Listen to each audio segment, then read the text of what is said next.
En esta investigación también llegan algunos querellantes a esta audiencia, la primera de quizás donde se va a formalizar justamente a estas 13 personas y a la empresa Cabal. Mónica, Sebastián. Sí, queríamos ir, Felipe, a la otra imagen que tenemos en vivo desde el juzgado de garantía. Cintia Rubio está dentro del edificio y le queríamos preguntar detalles respecto a quienes van ya ingresando hacia esa sala.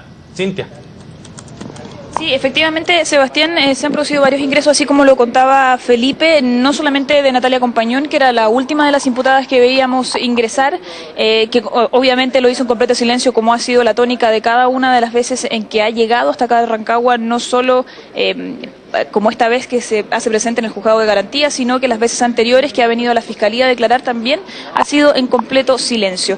Hay que decir, sí, que hay varias de las personas que han llegado hasta acá que es la primera vez que aparecen ante la opinión pública, porque muchos de ellos son abogados que trabajan a puerta cerrada, prestando servicios, por ejemplo, al síndico de quiebras o a la familia Wisner, y que se han visto involucrados en este caso. No todos tienen el mismo impacto mediático que, por ejemplo, tiene la nuera de la presidenta Bachelet, que llegó hasta acá acompañada de su abogado Antonio Garafulich y también de la abogada Jessica Norambuena, como lo decíamos, en completo silencio.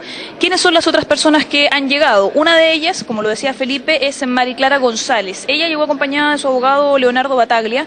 ¿Y cuál es el rol que juega ella? Básicamente, ella es una de las abogadas que trabajó con el síndico de quiebra, Germán Chadwick, y que, por lo tanto, habría conocido el negocio que desarrolló el síndico de quiebras en uno de sus roles, en el rol más cuestionado acá, en este negocio en el que se compraron estos 3 predios. Quien ustedes ven en imágenes es el abogado Eduardo Riquelme, representante de Renovación Nacional, que, como lo pueden ver ahí, también está siendo instruido de la información y de cómo se van a dar las cosas acá en la audiencia, porque acaba de llegar, está hablando ahí con personal también de acá del Tribunal de Garantía para que se esclarezca cómo va a ser el funcionamiento y cuál va a ser la dinámica acá al interior del tribunal. Ahí ya están viendo ustedes que se acercan los abogados hasta la puerta de la sala, porque ya estamos muy cerca de la hora de inicio. De hecho, está un poquito pasada también.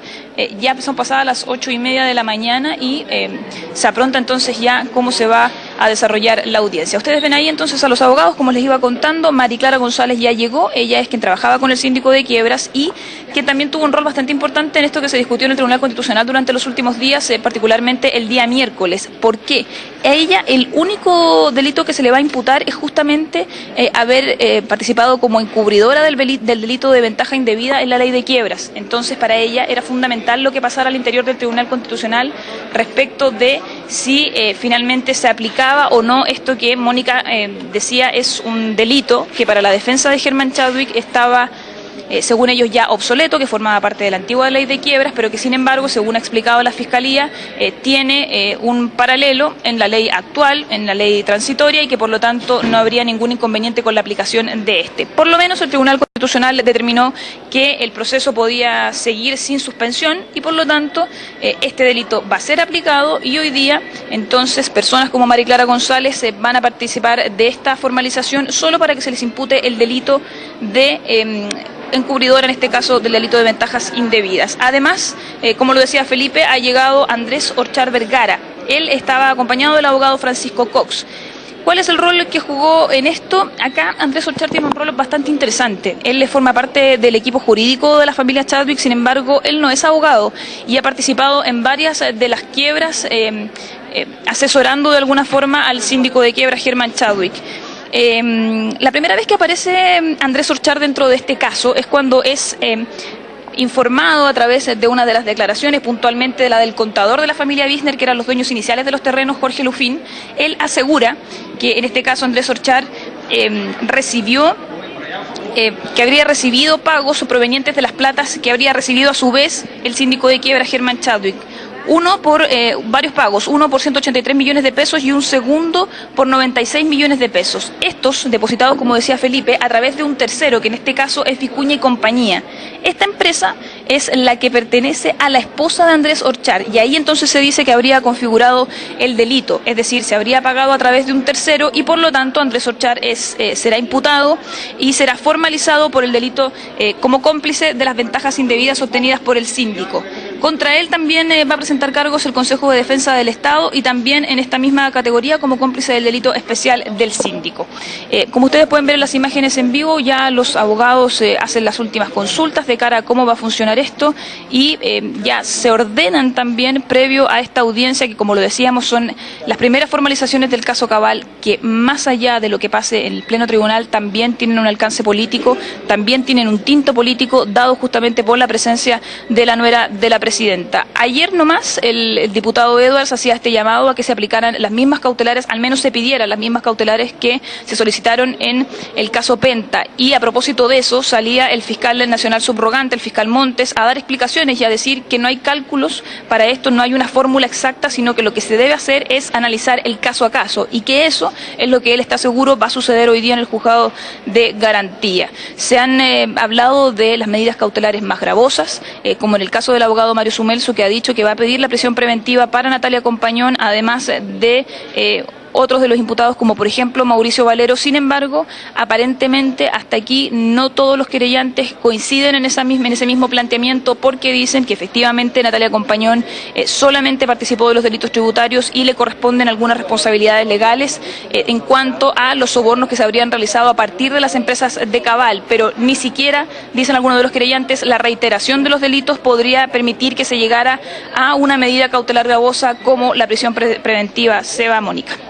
Claro, y eso tiene que ver con que para que nosotros tratemos de calcular, y tenemos un especialista aquí para aquello, al abogado especialista en Derecho Penal Económico Ignacio Méndez, a quien vamos a ir interrumpiendo constantemente para ver lo que está pasando en el tribunal, pero para calcular a qué se expone, abogado, eventualmente un imputado, hay que ver el delito, la potencial pena, las atenuantes, las agravantes, y ahí se hace algo que suena muy raro, que se llama la prognosis de la pena, pero que es en el fondo ver con el delito específico que se le imputa, no con el que uno cree que alguien ha cometido, con el que se le está, por el que se está formalizando, atenuante, agravante, y ver finalmente entonces a qué se expone y si es privativo o no de libertad, entre otras condiciones, para ver si se pide o no qué tipo de medida cautelar, ¿no? Bienvenido, abogado, gracias por estar con nosotros. Un gusto, un placer. A ver, efectivamente el tema de la prognosis viene, claro, para que la gente entienda, un sinónimo más familiar, digamos, es una proyección. Sí. Y es una proyección hipotética, en abstracto. Los delitos en sí mismos no tienen una pena en específico. Los delitos tienen lo que se denomina un marco penal, es decir, un desde hasta a un hasta. Y eso es lo que le permite al juez, dependiendo de una serie de circunstancias, al final del día, al final del proceso, no hoy, establecer la pena en específico. Perfecto. Entonces los abogados hablamos de la pena en abstracto y la pena en concreto. Hoy día solo podemos hablar de lo que es la pena en abstracto.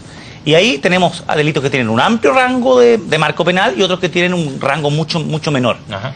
Ahora, independiente de ese rango, efectivamente, aquí lo que el juez tiene que hacer para efectos de la ponderación de la medida cautelar tiene que ver fundamentalmente con los siguientes aspectos. Los aspectos relativos a que existan presunciones fundadas relativas a la verificación del hecho. Ahí son muy importantes entonces los antecedentes que presenta la Fiscalía para ese punto. Por eso, los latos largos y muchas veces sofisticados debates que la gente lo puede ver en estas formalizaciones no son debates que tengan que ver con oponerse a la formalización. La formalización que tiene que quedar muy en claro que no es una formulación de cargos. Claro. ¿Estamos? Es una comunicación de aquellos hechos por los cuales se le está investigando y se le seguirá investigando por un tiempo que también hoy se va a determinar. Aunque lo parezca, y por eso se confunde quizás la gente, porque se entregan todos los antecedentes que hasta ahora sustentan una acusación. Son antecedentes que le entregan cierta verosimilitud, cierta seriedad a los hechos. Y esa seriedad, esa verosimilitud, es la que con ocasión de la discusión de las medidas cautelares es que se discute y se rebate. Es una suerte de un ejercicio que es muy infrecuente, poco ortodoxo en audiencias de formalización. Sin embargo, en estos casos, como hay tiempo, como hay tribuna, como hay platea, se dan maña para los abogados y los jueces para decir y para oír respectivamente estas alegaciones muchas veces de fondo, que parece lo que se denominan un alegato de clausura en un juicio oral. También tiene que establecerse con el mismo grado de verosimilitud, pero con un umbral muchísimo más bajo que el que se exige para un fallo, la participación. Puede estar el hecho, pero no la participación. Y luego vienen en un tercer requisito del artículo 141, los señalados por ti, Mónica, que tienen que ver con la gravedad de la pena asignada al delito. Y ahí es un concepto complejo. ¿Cuál es la gravedad? Entonces la prognosis tiene que ver con que el juez diga este delito el día de mañana podría estar acogido a una pena superior a 5 años, es decir, es de aquellos delitos que tiene una pena de cárcel, que podría no ser beneficiada con un beneficio especial, porque todo delito que es condenado con una pena superior a 5 años no tiene de aquellos beneficios que conocemos todos, que son la reclusión nocturna, la libertad vigilada y la remisión condicional de la pena. Esos delitos no tienen. Abogado, y si nos remitimos al caso en particular de Natalia Compañón, por ejemplo, que es el más mediático, ¿no? Y sobre el que hay mayor atención respecto a las medidas cautelares que eventualmente se pudieran solicitar. Ella está y será formalizada como autora del presunto delito de declaración de impuestos maliciosamente falsa. ¿Cómo se configura ahí el caso para ella en particular? Lo concreto es que, si bien en Chile no tenemos el concepto de la jurisprudencia vinculante, no existe, pero tenemos muy fresco en nuestra memoria, digo, la opinión pública, los abogados lo sabemos muy bien porque ocupamos la jurisprudencia, digamos, como referente, pero existen múltiples casos recientemente conocidos por todo el mundo, delitos exactamente iguales, es decir, la declaración maliciosamente falsa de impuestos, que en el caso de Natalia Compañón tiene un componente muy especial, que quizás tiene un componente más periodístico que jurídico, pero como aquí en estas audiencias se mezclan ambos conceptos, que es que Natalia Compañón declaró falsamente incluso en el periodo en que ya estaba siendo investigada. ¿Ya? O sea, se supone que uno se sustrae de seguir cometiendo la irregularidad que ha venido cometiendo en los ejercicios tributarios anteriores, en el mismo instante que estoy bajo la lupa de un juez. Pero este caso no ocurrió. Unos momentos solamente, el fiscal Luis Toledo va llegando al tribunal. Felipe.